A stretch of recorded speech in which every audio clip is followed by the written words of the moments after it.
Hi there, thanks for joining us tonight. I'm Mari Salazar. We begin tonight with Texas Tech basketball securing a share of the Big 12 regular season title. The Red Raiders beat the Iowa State Cyclones 80-73. This is the first conference title win since winning the Southwest Conference's regular season championship in 1996. Later in sports, our Ryan King will have the highlights of the game. And the boys got a warm welcome home tonight. Texas Tech fans gathering at the United Supermarkets Arena cheering for our team. And later in sports, we'll also hear from Coach Beard about the win, and our Ryan King will have more on the celebration. While Tech might have been playing in Iowa today, Lubbock still saw its share of basketball at the Hub City Street Hoops March Madness tournament. First responders faced off against teams from all over Lubbock. Our Leah Doherty was at the games. She tells us how first responders were able to use a game of basketball to spread a bigger message. When we see first responders, it's typically associated with a negative event, whether it's an accident or an ongoing dangerous situation. They put their lives on the line to keep us safe. But today, the community got the chance to get to know the people behind the uniforms and bond over a game of basketball. Hub City Street Hoops is just a program that helps our youth stay busy and out of trouble, but also bringing sources of entertainment to our city and also doing positive things for our community. Butler organizes this event every year as a way for his kids to build relationships with first responders. They go through so much as far as school, family, all kinds of things, but if they can take their time off just to come out and have fun and then have fun with people they don't normally see unless it's certain situations, I think it's a great opportunity for them. If basketball, football, baseball, whatever sport can bring us together to be able to play, then why not do that? An officer with LPD says oftentimes he's just seen as his uniform, but wants kids to know that first responders are more than that. Understand that we are human just like they are. We're not there for intimidation. We're there to help them in a time of need. Mark Copeland with Lubbock Fire says he grew up playing basketball and that the principles he learned from being on a team stuck with him when he found his new teammates at the fire department. We don't want to be seen in a negative light. We're here, part of the community just like they are. A lot of times, especially on the fire side, you know, we're going to help people in a time of need, and we don't get to see the best of the situation sometimes. So it's always good when you get to get away from that and see everything in a positive light and have some fun together and just build those relations. Leah Doherty, KLBK News. All right, thanks so much, Leah. South by Southwest kicked off its first day on Friday in Austin with some big names and important research. Maria Shriver, who founded the Women's Alzheimer's Movement, joined other experts on the issue on a panel focusing on women's brain health. Her organization and the Alzheimer's Association rolled out a new public service announcement. They were highlighting how the disease discriminates against women and how music can impact care. Shriver hopes it's a positive way of approaching the issue. People always come up to me and say, oh my gosh, the world of Alzheimer's is so hopeless. And I say, no, it's really hopeful. There are things you can do today that might delay it, maybe even prevent Alzheimer's in your future. You can pay attention to your sleep. You can pay attention to what you're eating. You can exercise. The organizations also created a Facebook video karaoke filter for social media campaign where you can sing along with the choir. 2 people are dead after a suspect opened fire at a Houston office building. Deputies with the Montgomery County Sheriff's Office say the shooting suspect is still on the loose. Deborah Wrigley has more from those who saw the violence unfold. A building surrounded by law enforcement in a search for a suspect who turned a pollution control consulting office into a crime scene at 4 this afternoon. Deputies located at the scene one victim of a gunshot wound. That victim succumbed to the injuries at the scene. A second victim from the scene was also transported with blunt force trauma injuries to the Memorial Home in the Woodlands, where they are receiving medical treatment. The person who was beaten, a woman. Police would not confirm how the victims knew the attacker, but were told it may be a domestic violence situation that spilled into the workplace. Today, it became very public.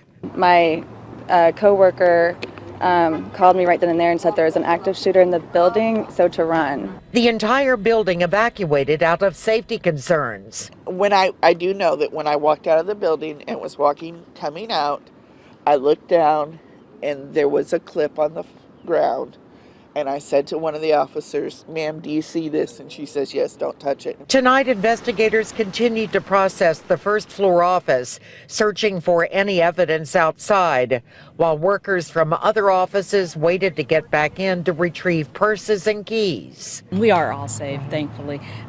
We weren't harmed in any way, and it's so sad what happened. The man believed to be behind all this, last seen speeding away within just a few minutes, he would be dead.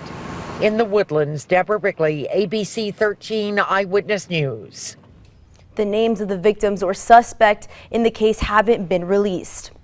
A 14-year-old in Southwest Houston died Friday after being stabbed by another 14-year-old across from their school.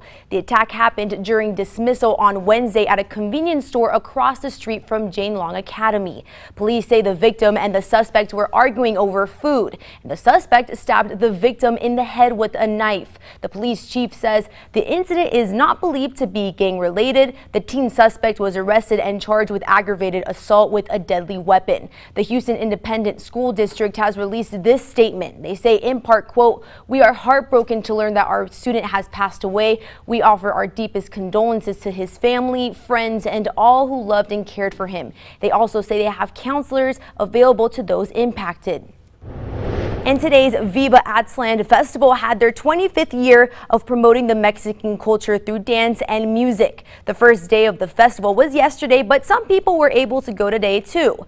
There were groups of all ages and levels to participate in workshops and amazing performances from different performers. I think it's really important for this community because not only does it showcase a heritage or a past of where we came from, but it also tells stories. The music, the dance, everything about it, the colors, they tell a story about who and what a Hispanic or a Mexican American or a Mexican is.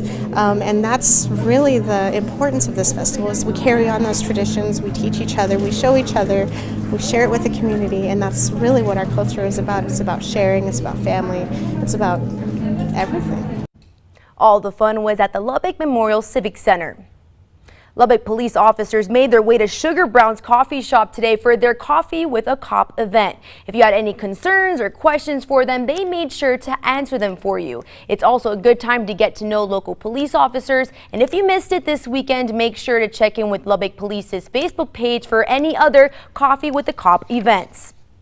We're losing an hour of sleep tomorrow to spring forward starting early Sunday at 2 in the morning. Plan to set your clocks ahead 1 hour before you go to bed. Lubbock Fire Rescue also recommends to take a moment to test or change batteries in your smoke or carbon monoxide detectors. Local sleep doctors say you can expect some health issues because your body isn't used to the changes, and it might increase your stress levels, sometimes taking weeks to adjust. In fact, bills have been filed in the Texas House and Senate to do away with daylight saving altogether. And a doctor with told Klbk there's some reasons for that. Doing away with the time change would definitely improve the motor vehicle accidents, heart attacks that happen on the spring forward day. So I think just, yes, it's probably from a sleep medicine perspective, it's best not to have the time change because it doesn't mess with people's circadian rhythms. Sleep doctors say it's best to get prepared as soon as you can. Joyland opened their gates today for their 47th season, and you might remember they had some delays on their opening because of weather last weekend, but this weekend they welcomed guests starting at 2 this afternoon. Tickets to ride all day are just $11.50. 3 people were killed in a horrific accident involving an SUV and a school bus in Oklahoma Friday night. It happened when the driver of the SUV was trying to pass another car on a 2-lane road. The bus driver swerved into the other lane trying to avoid colliding with the SUV. But that SUV driver did the same thing, resulting in a head-on crash. The bus caught on fire as a result of the impact, and 1 student was killed on board. The driver and the passenger in the SUV also died in the crash. The bus was carrying girls who play on a softball team. Flu infections are are spiking across the U.S. according to the CDC. The CDC estimates since October 1st, there's been as many as 26 million illnesses, up to 12 million medical visits, nearly 350,000 hospitalizations, and up to 31,000 deaths, which includes 64 kids, all related to the flu. CDC health officials say the flu vaccine is your best defense against the flu. They just released a study announcing the flu vaccine is safe for pregnant women. There are vaccines that they can get while pregnant that will protect themselves as well as their children. Health officials are unclear as to whether the flu season has reached its peak, and they say they expect flu activity to linger for weeks to come.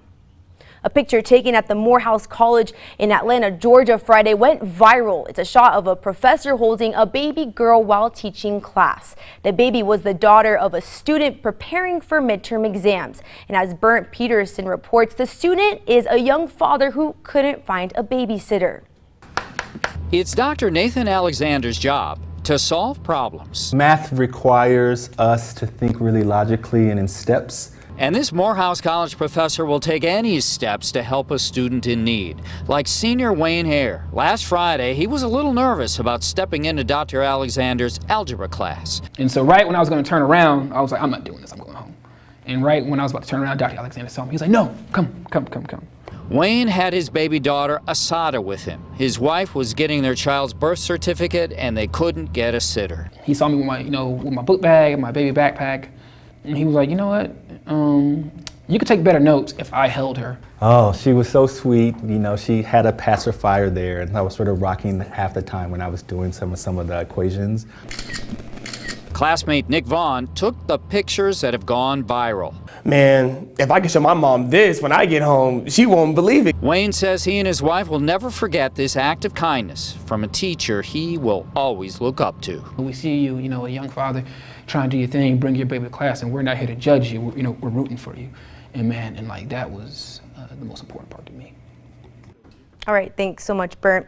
A card maker in Milwaukee, Wisconsin has a love for police officers. Coming up, we'll tell you about this 5-year-old's mission. But first, we have Kellyanne joining us again for our weekend forecast. Well, tonight it is going to be a cloudy one, but we're not expecting any rain, at least tonight. But we are going to be tracking some more rain in the forecast. We'll talk about it coming up after the break.